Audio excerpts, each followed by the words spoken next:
아름답지만 교만했던 한 바라문의 딸 무비. 부처님에게 한눈에 반한 무비의 아버지는 딸과 혼인을 해주십사 부처님께 청혼을 합니다. 갈망과 집착, 그리고 욕망으로부터 자유로운 사람은 어떤 것에도 유혹을 느끼지 않는다. 나는 이미 하늘의 천녀와 마왕의 세 딸들의 유혹도 물리쳤노라. 하물며 더러운 피고름과 똥오줌으로 가득 찬 육체는 더 말할 것도 없다. 대체 무엇이 아름답다는 말인가? 나는 이 여인에게 손가락 하나 대고 싶지 않다. 자신이 세상에서 가장 아름답다는 오만한 생각으로 가득 차 있던 무비의 얼굴은 부끄러움으로 달아올랐습니다. 부처님께 거절당한 무비는 복수를 다짐하며 빼어난 외모로 와사국의 왕과 혼인을 합니다. 무비는 아름다운 외모와 달리 마음은 그렇지 못했습니다. 후궁은 되었지만 왕비의 자리가 탐이 났던 무비는 결국 왕궁에 불을 지르고 왕비를 포함한 모든 후궁들을 죽입니다.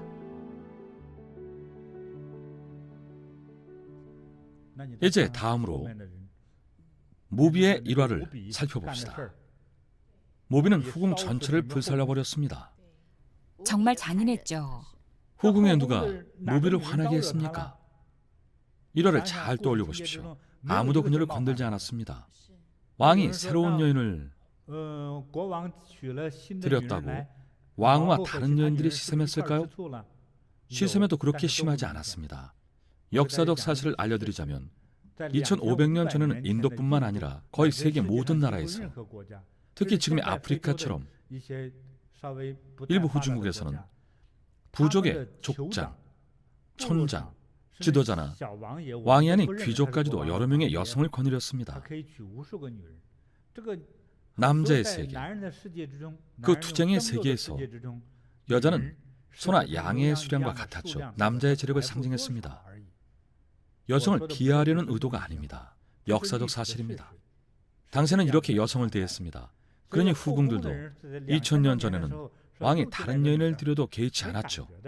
주변이 전부 왕의 여자들이고 남자는 없었습니다. 유일한 남자가 황제였습니다. 왕이 유일한 남자였죠. 그러니 여인 한 명이 늘든 줄든 심지어 한 명이 죽어도 감흥이 없었습니다. 그만큼 많았으니까요. 후궁들은 서로 간섭할 권한도 없고 습관적으로 이런 상황을 받아들였습니다. 100년 전만 해도 중국은 어땠습니까? 부인 3명에 첩 4명 정도면 화목한 편이었죠. 당시에는 흔한 일이었습니다. 사람마다 반응이 다르겠죠. 무비의 경우를 보면 오온이 치성한 탓에 지나치게 민감한 반응을 보였습니다. 처음에 부친이 무비를 부처님께 시집 보내려 했을 때만 봐도 그런 생각을 한 사람이 무비의 부친뿐이었을까요? 부처님의 드높은 위엄, 명성, 그리고 사회적 지위를 보고 부처님을 남몰래 흠모하던 사람들이 정말 많았을 겁니다. 흠모하던 사람들이 정말 많았겠죠. 시집 못 가면 그냥 참으면 될 일이잖아요. 게다가 부처님은 당시 부친에게 완곡하게 거절할 때 하신 설법은 정말 귀한 가르침이었습니다. 하지만 못 알아들었죠. 맞아요. 그들처럼 속된 자들에게는 그저 단순한 거절로 받아들이고 창피하다는 생각부터 들었겠죠. 세속적인 권세에 너무 집착했습니다. 무비의 이런 특징을 분석해보면 이것이 바로 오은치성이죠. 다른 사람은 부처님 말씀을 듣고 정말 부끄럽고 죄송하구나 했을 텐데 무비는 부처님 말씀을 듣고 되려 앙심을 품었죠. 무비가 그렇게 행동한 것은 그 부모가 당시 세상에서 제일 가는 최고의 사육감을 원했기 때문입니다. 아무도 탐탁치 않다가 부처님을 보니 탐이 났죠. 부처님은 3계를 이끄시는 분인데 평범한 교수를 아내로 맞으시겠습니까? 그러니 부처님께 시집을 못 갈 배는 왕에게 시집을 가서라도 반드시 최고가 되려 했던 겁니다. 특히 무비의 부친은 자기 딸을 반드시 최고의 집안에 시집 보내려고 했습니다. 그런 생각 자체가 문제라고 봅니다. 네, 강박적이었죠. 극단적인 허영심인 것 같아요. 결국 돌아가 보면 그것이 바로 불교에서 말하는 오온치성입니다. 무비 부친의 그런 생각이 바로 치성한 것이죠. 이건 역시 또 다른 종류의 욕망입니다. 인간의 욕망은 다양하게 분류할 수 있습니다. 아주 다양합니다. 스승님, 무비의 부친은 자신의 아리따운 딸에게 무비라는 이름을 지어줬죠. 무비라는 이름 자체가 비할 바가 없다는 뜻이니 천하제일이라는 뜻이잖아요. 이것도 너무 극단적인 것 같아요. 김룡의 무협소설 속 천하무적 같은 느낌이죠. 아주 단호한 이름이지 않습니까? 극단적인 이름이죠. 무비는 그 미모가 비할 바 없을 정도로 천하제일이라는 뜻입니다. 사랑으로 지은 이름이지만 사랑이 너무 지나쳤습니다. 사실 한 가지 말씀드리자면 옛날 백성들은 이름을 지을 때 아주 촌스럽게 지었습니다. 당시에는 다들 왜 굳이 촌스럽고 비천하게 그지없는 이름을 지었을까요? 실은 다 이유가 있습니다. 개똥이, 쇠똥이, 말똥이, 쥐똥이 같은 이름이나 갑돌이, 갑순이도 흔했고 언년이, 말순이 등등 많았습니다. 이런 이름들을 지었던 까닭은 이름에 부귀와 영화의 뜻이 없어야 염라대왕이 그 이름의 주인을 사람으로 보지 않고 놓아줘서 건강하게 살았다는 속설 때문이었죠. 오히려 자식에 대한 사랑이었습니다. 이름을 지을 때 독고구패처럼 과하게 지으면 그 자녀의 운명은 오히려 많은 고난에 부딪힙니다. 고난에 부딪히고 좌절에 빠지기 쉽습니다. 문제가 생기겠네요. 네. 그래서 방금 이름에 관한 이야기를 하면서 실명을 예로 들지는 않았습니다. 만약 시청자분들 중에 실제 그런 이름이 있다면 얼마나 속상하겠습니까? 그래서 소설 속에 나오는 독고구패를 말한 겁니다. 또 이런 경우도 있습니다. 어떤 두부장사는 콩물을 굳혀서 두부를 만들자마자 천하제일 두부라는 말도 안 되는 이름을 지어 어떻게든 내겁니다. 특히 시골에서 이런 경우가 더 많죠. 마을이 작든 크든 유명한 것 하나 없어도 천하제일촌이라 합니다. 자기 말밖에 모르니 천하제일인 줄 알죠. 이웃 마을을 가봐야 자기 마을이 어떤지 압니다. 그래도 천하제일일까요? 그런 사람들은 우물한 개구리입니다. 그저 낡은 주걱을 들고 한두 가지 기술을 익혔다고 천하제일검이라고 한다면 정말 미천한 사람이죠. 바깥 세상이 얼마나 넓은지 모르는 겁니다.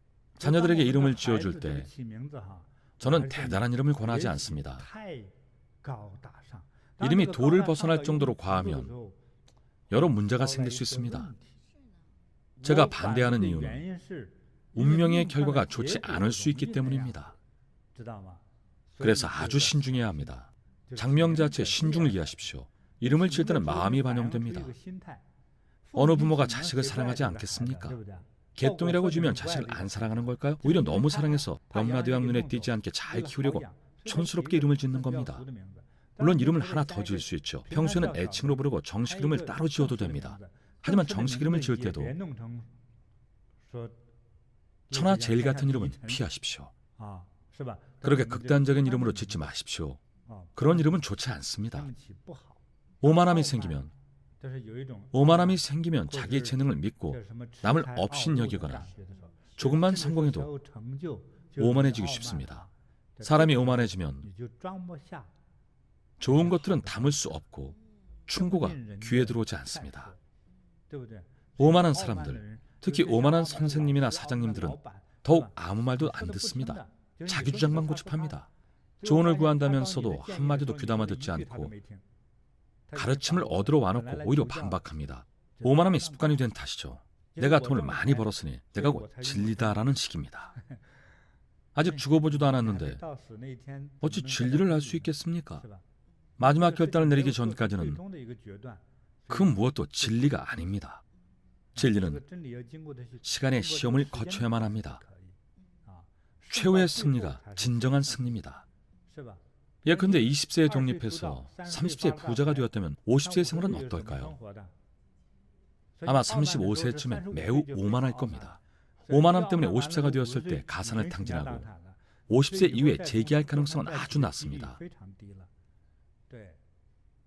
만약 85세가 되어서 약간 오만해진다면 그럴 만한 자격이 있다고 할 수 있지만 갓 성인이 되자마자 오만하면 세월이 갈수록 삶이 고달파집니다. 자녀에게 오만하면 존중받지 못하고 직원에게 오만하면 살해당할 수도 있습니다. 의사에게 오만하면 어떻게 될까요? 엉뚱한 걸 잘라버릴지도 모르죠. 오른쪽 신장을 제거해야 하는데 왼쪽을 뗄 수도 있습니다. 그러니 나이에 상관없이 오만하면 안 됩니다. 아주 위험합니다. 욕심은 더럽기가 똥덩이 같고 밑빠진 그릇 같으며 무섭기가 독사와 같고 원수와 같아 위험하다. 햇볕에 녹는 눈처럼 허망하기 그지없다. 욕심은 예리한 칼날 위에 묻어있는 꿀과 같고 화려한 화장실에 칠해진 단청과 같으며 물거품처럼 허망하여 견고하지 못하다. 증일 아함경 중에서 무비를 보십시오. 결국 자신과 모두를 해치고 말았습니다. 무비는 현생에서 응보를 받았고 왕도 결국 정의를 구현했죠. 마땅한 결말을 맞이한 셈이네요. 사람은 누구나 질투심이 있습니다. 그렇다고 그렇게 악독해서는 안 됩니다. 너무 심했어요. 몇 마디 쏘아붙이고 분풀이하면 그만입니다. 하지만 이렇게 악독한 수를 쓴다면 그 결과가 과연 어떻겠습니까? 무비는 화풀이에만 치중하느라 자신의 후일은 생각지 못했습니다. 결국 무비는 능지처참을 당했습니다. 갈기갈기 찢겨져 죽었습니다. 그래야 왕의 분이 풀리겠죠. 그래야 분이 풀리죠. 왕에게 얼마나 심각한 치욕과 상처를 줬습니까? 무비는 이런 결과를 미처 생각하지 못했고 결국 온 가족이 다 죽었습니다. 무비의 부모님도 헛된 오만을 부렸네요. 무비는 피할 바 없이 흉악했고 처참했습니다. 비할 바 없는 오만함도요. 정말 아둔합니다. 그 당시에는 그랬습니다. 죽고 나서는 어땠을까요? 육도윤회로 이야기한다면 금강지옥에 빠져 영원히 벗어나지 못했습니다. 스승님께서 말씀하신 결과에 대해 시청자분들도 굉장히 몰입했습니다. 특히 다들 왕후를 안타까워하시네요. 왕후는 원래 마음이 선량했고 부처님께 불법을 배우기도 했죠. 그래서 마음이 넓고 너그러웠습니다. 게다가 궁중의 그 많은 사람들에게 불법을 들을 기회와 인연을 만들어줬죠. 하지만 결국 불에 타서 죽고 말았습니다. 그래서 많이 안타까워하시네요. 어떤 인연 때문인지 궁금하시겠군요. 네, 보호받지 못한 이유가 어떤 인연 때문인가요? 왕후는 전생의 사냥꾼이었습니다. 털 달린 동물들을 사냥했습니다. 깃털 달린 동물을 잡아 불에 구워 먹곤 했죠. 항주 규화계라는 음식을 다들 드셔봤겠죠. 정통 요리법은 거지들의 조리법과 같습니다. 닭이나 오리 전체에 흙을 발라 불에 구운 다음 진흙이 얼추 구워지면 깨트립니다. 깃털도 떨어져 나가고 고기도 익죠. 사냥꾼이던 시절에 그녀는 무엇이든 잡아 구워 먹었습니다. 멧돼지를 잡아도 구워 먹고 닭을 잡아도 구워 먹고 그렇게 7번의 생을 사냥꾼으로 살았죠. 7번의 생을 사냥꾼으로 살며 잡은 동물은 전부 구워 먹었습니다. 현세에 불법을 배워 해탈을 했으나 이렇게 큰 인과는 적어도 한 번은 견뎌야만 그 죄업을 갚을 수 있습니다. 이것도 자비로우신 부처님이 이미 많이 감해주신 겁니다. 그래도 한 번은 겪어야 했기에 현생에서 같은 대우를 받은 겁니다. 다른 동물들을 구워 먹었으니 불에 타 죽는 고통의 과정을 느껴보도록 한 거죠. 당시 동물을 잡아 죽일 때 그녀는 동물을 먼저 때려 죽이지 않고 도망치지 못하게 묶어두었다가 산채로 불에 구웠습니다.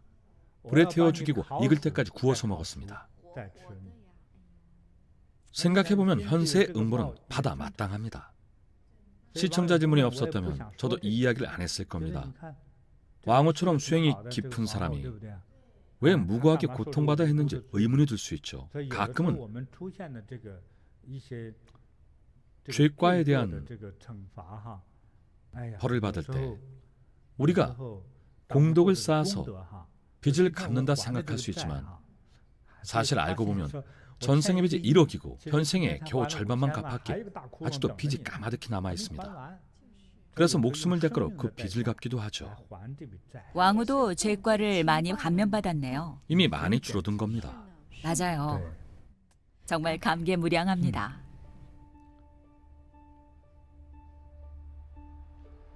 저도 감개무량합니다. 아름답기로 유명했던 스파르타의 왕비 헬레네. 트로이의 왕자와 사랑에 빠져 나라를 버리고 트로이로 도망을 칩니다. 스파르타의 왕 메넬라오스는 아내 헬레네를 되찾기 위해 약 10년 동안 트로이와 전쟁을 벌이지만 트로이의 성을 함락시키지 못한 채 지지부진한 공성전만을 반복하다 한계에 부딪힙니다. 이때 오디세우스가 내부에 사람 30명이 숨을 수 있는 거대한 바퀴 달린 목마를 만들어 트로이 성 안으로 침공하는 계획을 세우고 군대 내 기술자들을 불러 거대한 목마를 만든 뒤 정예 30명을 목마 안에 숨기고 아테나에게 바치는 제사의식을 마무리한 뒤 일제히 거짓으로 철수합니다. 자신들이 전쟁에서 승리했다고 확신한 트로이군은 목마를 성 안으로 들여 승리를 축하합니다. 그리고 그날 밤 목마 안에서 나온 정예 30명은 미리 트로이 성에 잠입해 있던 일행과 합류하여 트로이 성을 함락시킵니다. 트로이 목마에 대해 이야기하고 싶은데요. 예전에 역사를 배울 때 이 시기의 역사를 배우긴 했지만 오늘 스승님이 말씀하신 것만큼 깊은 인상을 남길 정도로 분석해 본 적은 없었습니다. 파리스라고 불리는 트로이의 왕자는 왜 여자 하나에 그렇게 넋이 나갔던 걸까요? 아무리 아름답다고 해도 이 성을 잃을 정도로 넋이 나가서 온 백성의 목숨도 나 몰라라 하면서 전혀 개의치 않고 기어코 그녀를 차지했습니다. 그녀를 차지해야만 욕망을 해소할 수 있었나 봅니다. 저는 그 치성의 대가가 너무 컸다고 생각합니다. 자신의 생리적 욕망이든 애정이든 그의 이런 행동은 하늘의 이치를 거스르는 행동입니다. 방금 이야기한 것처럼 자신의 느낌과 감각, 심지어 감정이 진짜이든 가짜이든 상관없이 자신의 만족을 위해 온 국민의 생명을 대가로 삼는 것은 절대 있어서는 안 될 일입니다. 헬레네도 마찬가지입니다. 훗날 왕후가 된 후에도 헬레네가 너무나 아름다워서 그녀를 유혹하는 남자들이 많았죠. 헬레네는 확고한 의지가 없었습니다. 불교적 측면에서 본다면 이것도 오온치성이죠. 맞습니다. 헬레네의 욕망은 정말 거대했습니다. 맞아요. 청정심이 있었다면 안 그랬겠죠. 보르달은 다른 여인을 고용해서라도 자신은 불법을 배우러 가지 않았나요? 그것이 바로 청정심이죠. 헬레네도 청정심이 있었다면 트로이 왕자가 아무리 잘생기고 잘났어도 마음이 움직이지 않았겠죠. 저도 그렇게 생각합니다. 부르딸만큼 수행이 깊고 고상하지는 않더라도 자신의 본분을 알고 본분을 지켜야 합니다. 예컨대 이미 결혼해서 왕후가 되었다면 남편과 자식에게 충실해야 하잖아요. 자신의 본분에 충실해야 할 텐데 삿된 생각과 마음이 이렇기 때문에 이런 엄청난 재앙을 불러온 거죠. 한 시청자분께서 아주 좋은 질문을 올려주셨어요. 스승님께 가르침을 청합니다. 이렇게 오온이 치성할 때 어떤 상황이 발생하거나 발생할 것 같은 느낌이 들 때 어떻게 해야 스스로 마음을 다잡을 수 있을까요?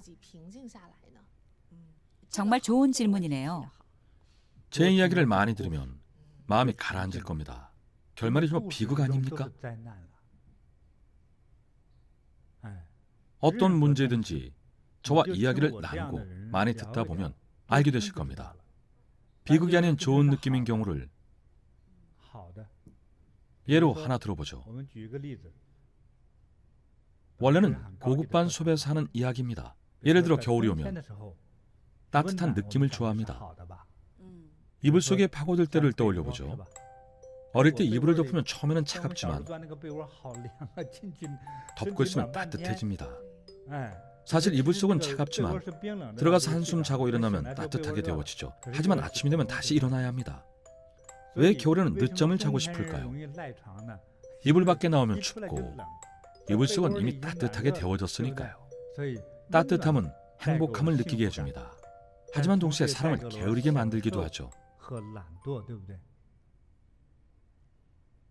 그렇지 않습니까? 특히 할머니들이나 유별난 엄마들은 아이들 옷을 두껍게 입힙니다. 아이가 더워하면 아니야, 안 더워 라고 말하죠. 날씨가 추우니 속옷은 꼭 2벌을 입혀야 하고 아내는 스웨터를 4벌이나 입힙니다. 이것도 따뜻하긴 하겠죠. 다들 따뜻하면 행복하다고 생각하죠. 하지만 생각해 보십시오. 따뜻한 밥을 먹어서 배가 따뜻하고 옷을 많이 껴입어 따뜻하고 방안도 따뜻하면 어떤 생리적 현상이 나타날까요? 졸음이 오죠. 맞습니다. 몸이 따뜻해지면 흐리 멍덩해지면서 잠이 쏟아집니다. 따뜻함이 졸음을 불러오죠. 너무 많이 먹어도 마찬가지입니다. 연이어 과식을 하면 구토를 할 뿐만 아니라 첫째, 살이 찝니다. 둘째, 에너지가 남아돕니다. 남아도면 과분한 행동을 합니다. 그래서 배부르면 음욕이 생긴다는 말도 있죠. 결국 사단은 일으킵니다. 무슨 일이든 다그치고 부추기죠. 불가의 수행을 업으로 삼는 이가 오후 금식을 하는 이유를 아시겠죠? 바로 이러한 이치 때문입니다. 우리는 어떻게 절제해야 할까요? 위험과 두려움을 알며 자제하게 됩니다. 사실 따뜻함 자체는 그리 위험해 보이지는 않습니다. 따뜻한 것을 먹고 따뜻한 옷을 입고 따뜻하게 자면 졸음이 솔솔 오는 것 외에 각진법사 또 어떤 현상이 나타날까요? 그럼 욕망이 일어나죠. 욕망 이외에 또 생겨나는 것은 없을까요? 물론 이것도 하나의 욕구입니다. 움직이기 싫고 게을러집니다. 아닙니다. 병적인 현상이 나타납니다. 상초열. 결막염으로 눈이 떠지지 않고 몽롱한 상태로 머리가 맑지 못합니다. 입안에 열이 올라서 혀가 하얘지고 두꺼워지죠. 치아도 흔들립니다.